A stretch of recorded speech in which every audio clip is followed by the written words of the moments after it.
Magandang buhay mga bata!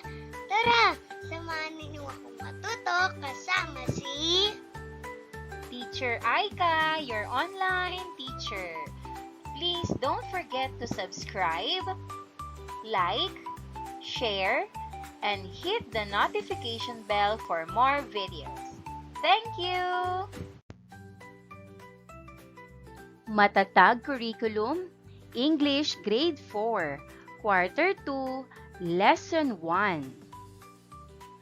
Our topic for today is about viewing and representing.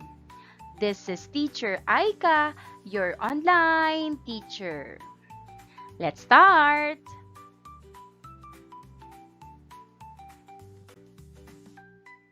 Content standards.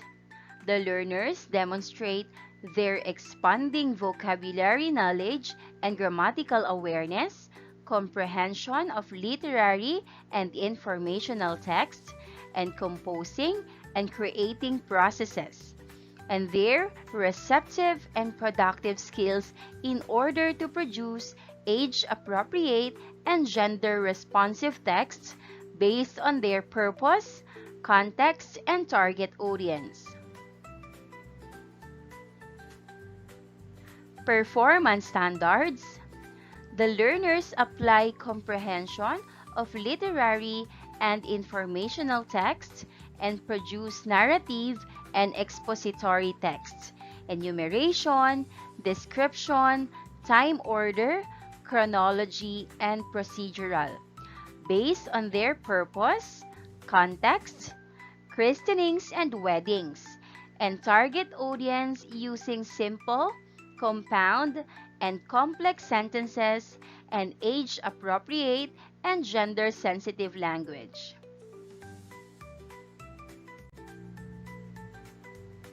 Here are the learning competencies and objectives. Viewing and representing. Number 1, identify visual elements using shapes such as geometric, organic, and abstract. Second, derive meaning based on visual elements through interpreting lines, shapes, and colors, identifying the purpose of the visual text, interpreting images or ideas that are explicitly used to influence viewers. Third, recognize the use of slogans, subtitles, and headings in text as multimedia. And fourth, identify real or make-believe, fact or non-fact images.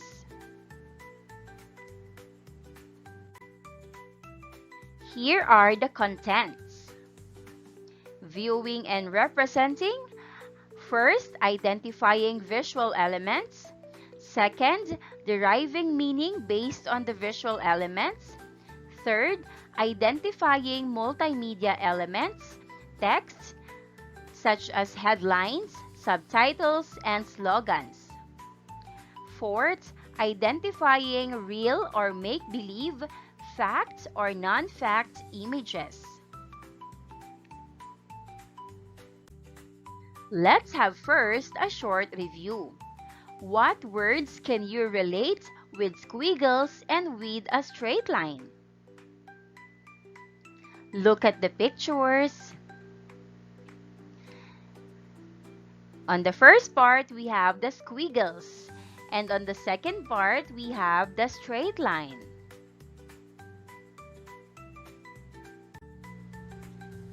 Squiggles may be related to words like confusing, unclear, and noisy.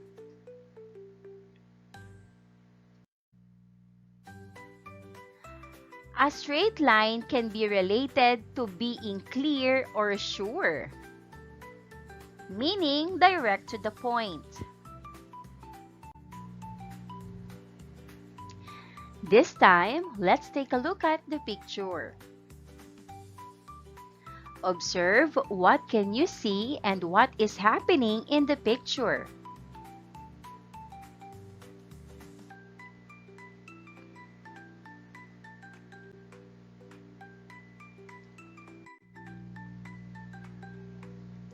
Children living in war-afflicted areas face immense challenges that deeply impact their physical, emotional, and psychological well-being. They are often exposed to violence, loss of family members, displacement, and disruption of education. Many suffer from trauma, malnutrition, and lack of access to health care. The constant fear and instability can hinder their development and sense of security, leaving long-term scars that affect their future opportunities and mental health. Despite these hardships, some children demonstrate remarkable resilience, but they are in urgent need of protection, support, and rehabilitation.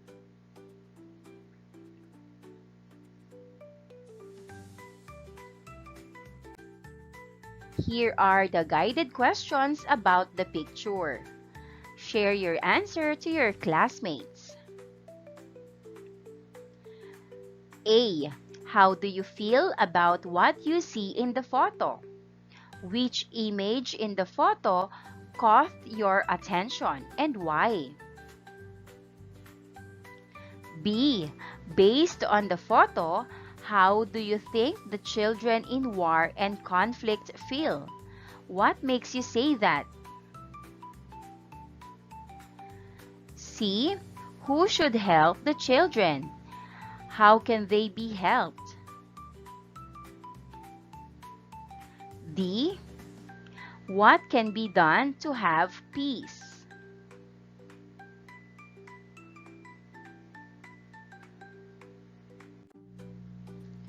Images play a powerful role in communication as they can evoke strong emotions and convey meanings that words alone may not capture. When paired with text, particularly in news articles, images enhance understanding by providing context, highlighting key details, and influencing the reader's perception.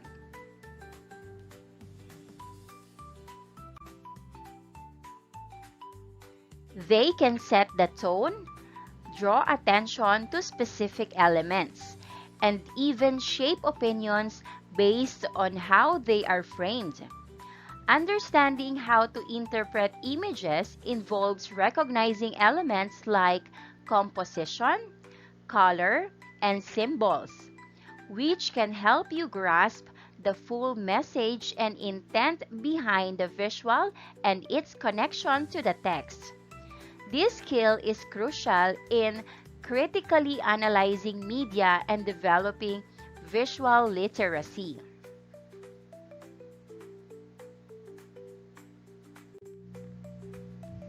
Unlocking content area vocabulary. This is our learning activity sheet. Lesson title, Meaning Derivation Through Visual Elements. For the instructions, form a group of 5 members each, read the sentences in the worksheet, pay attention to the underlined words.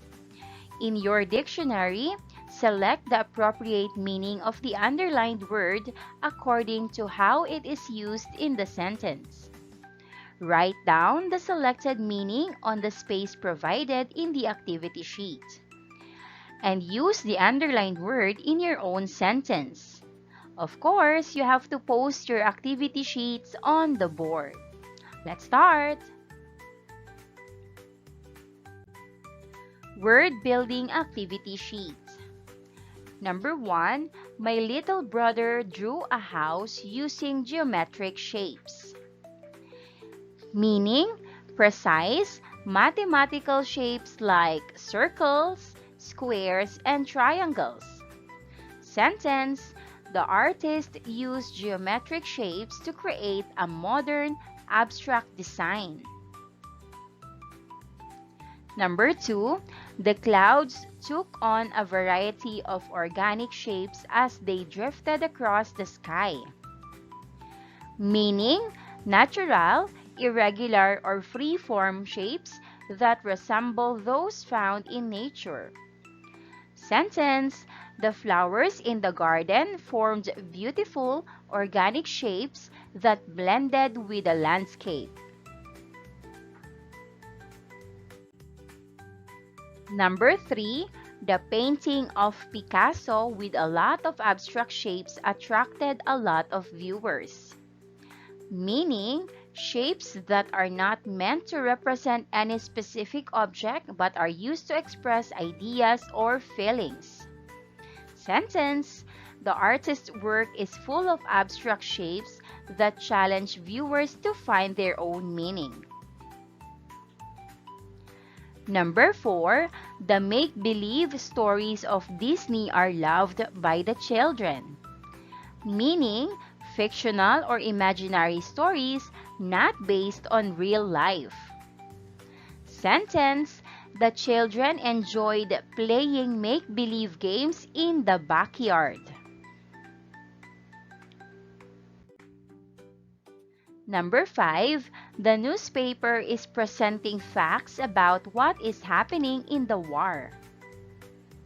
Meaning, information that is true and can be verified, rather than opinions or guesses. Sentence: journalists strive to present the facts accurately in every news report. Number 6, video games use multimedia to make it more enjoyable. Meaning, the use of multiple forms of media such as text, audio, and video to create a more interactive experience. Sentence: the educational website used multimedia elements like videos and animations to engage students. I hope you've got the correct answer. Let's go on with another lesson about derivation of meaning.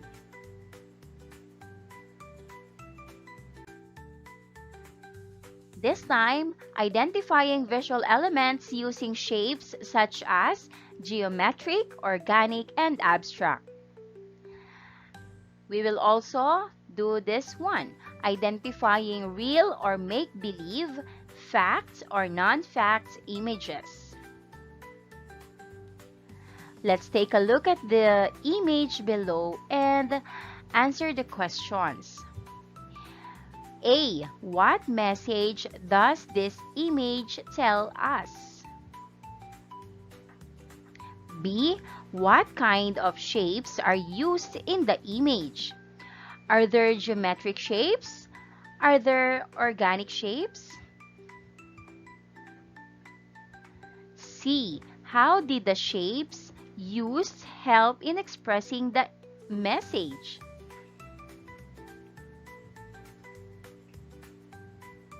Share your answer to your classmates.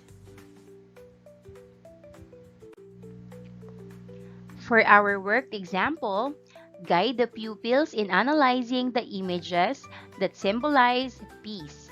Ask questions to elicit from the pupils the description below each picture. Let's have the first picture. It is made up of circles and triangles. Second picture, it is a shadow of bird with leaves on its beak. And the last picture, it shows different lines and strokes with no pattern. Let's go now with concept chart, shapes, and images. What are shapes? Shapes are visual elements created from closed spaces made when a line connects to itself. Shapes may take different forms. It can be square, an outline of an object, or non-realistic forms.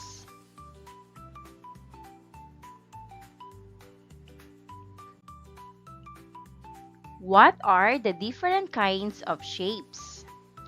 First, we have geometric shapes. These are shapes that are made up of arrangements of squares, circles, triangles, or similar patterns. Examples: pizza slice, a house, and a tree.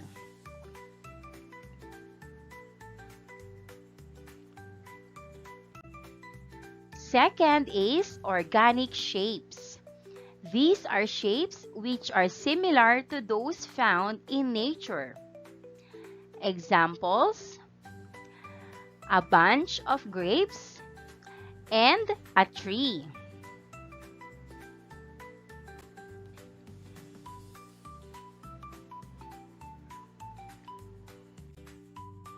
The third one is abstract shapes. These are shapes that are created in the artist's imagination, which may take any form. Sometimes, geometric and organic shapes and lines are used to create abstract shapes. Examples: abstract patterns and swirl designs.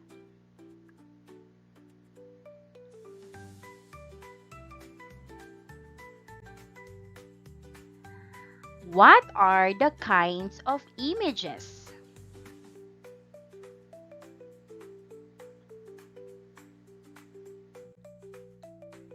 First, we have real or factual images. These are images that depict real-world objects, events, or people. These images are something that occurs, experienced, and is understood to be true. Example: children studying. Meaning, children are actually studying in real life. Second is make-believe or non-factual images. These images are results of people's imaginations and do not exist in reality. Although they may share some similarity with actual events, they mainly depict fantasy. Example: children riding on a giant pencil.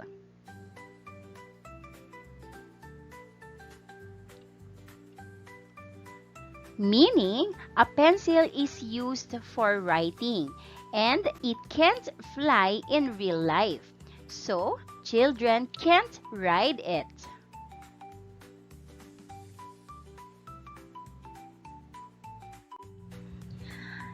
Connect the concepts to the images earlier and label each with the terms that describe shapes.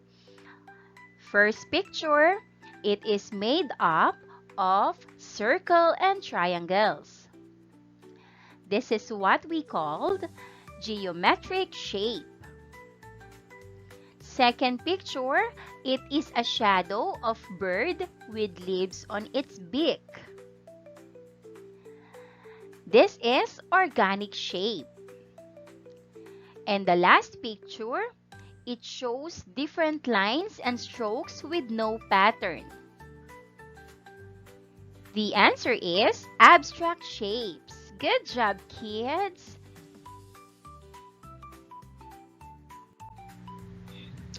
Let's go with learning activity sheet.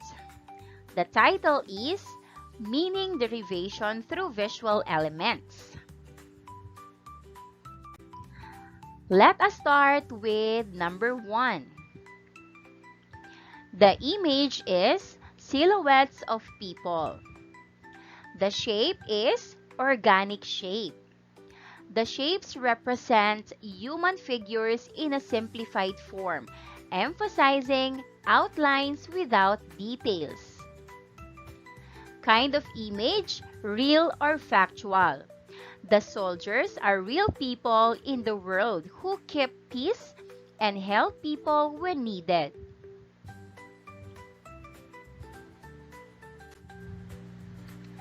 The second image is dog. Its shape is geometric shapes. The dog is drawn using triangles and other shapes, making it look artistic. Kind of image is factual. It shows a real-life dog, even though the style is abstract.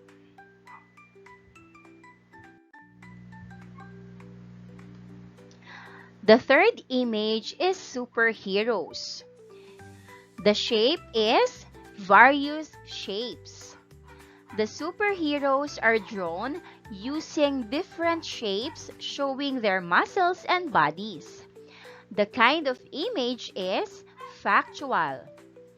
The superheroes are drawn in a comic style, but they look like real people.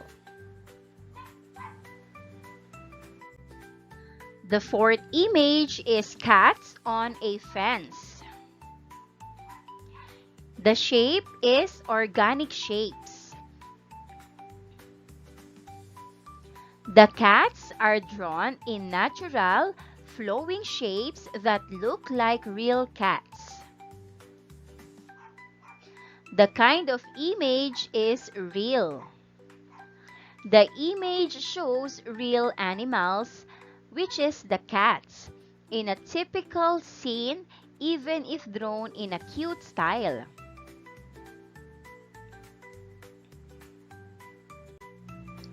The fifth image is boat. The shape is curved and linear shapes.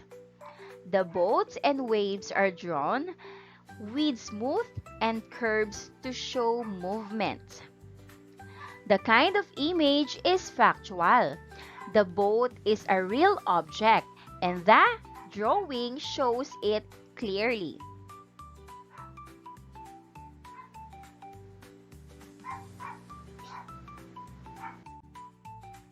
Let's go on with slogans, subtitles, and headings. Guide the pupils in analyzing the organization of the different elements in a campaign poster by having them compare and contrast two posters on bullying. The text and images tell the main ideas or supporting details of the text. Look and read the posters. The poster is about bullying.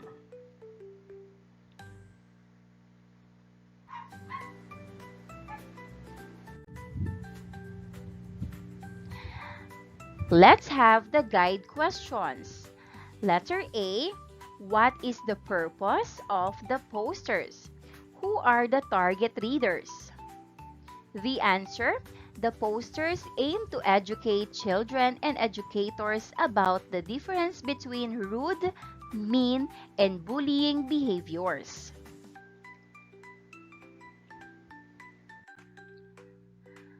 Letter B. What important ideas do the posters want to convey to the readers?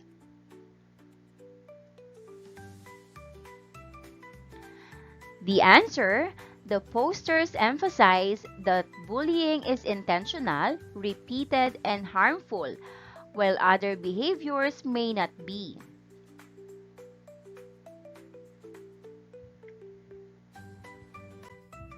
Letter C. What are the more specific details shared in the posters?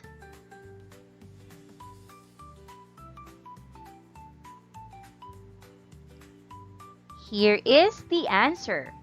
The posters share specific details about joking, conflict, one-time meanness, and repeated bullying behavior.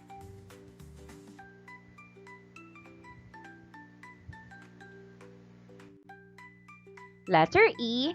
Which between the two posters is more effective in sharing the message and why?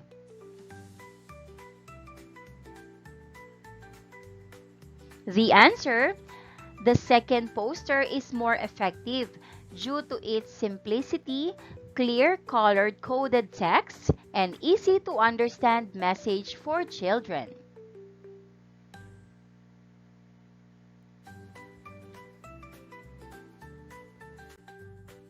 Let's have another activity.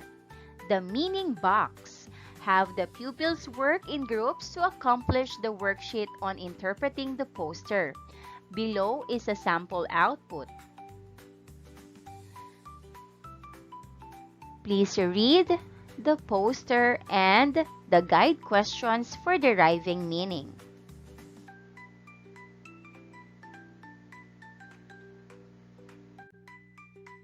Have the pupils share their outputs in class, and this report matrix below can be used.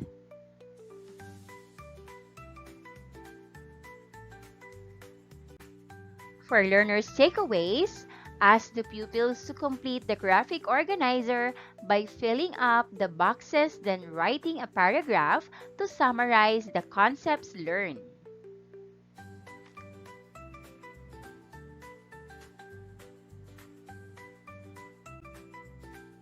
And here is the expected output of the pupils.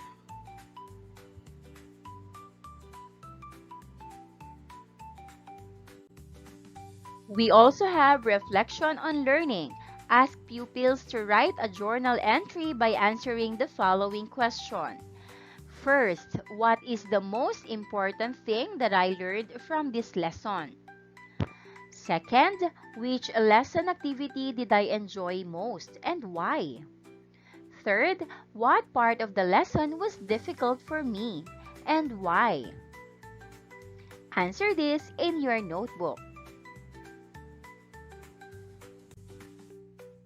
For the last activity, pupils take a photograph of a visual text or image from school, community, or church, which will be the subject of their meaning derivation following the graphic organizer. Good luck, kids! And that wraps up today's lesson. If you enjoyed this video and want to see more content like this, don't forget to hit the subscribe button and ring the bell so you never miss an update. Thanks for tuning in.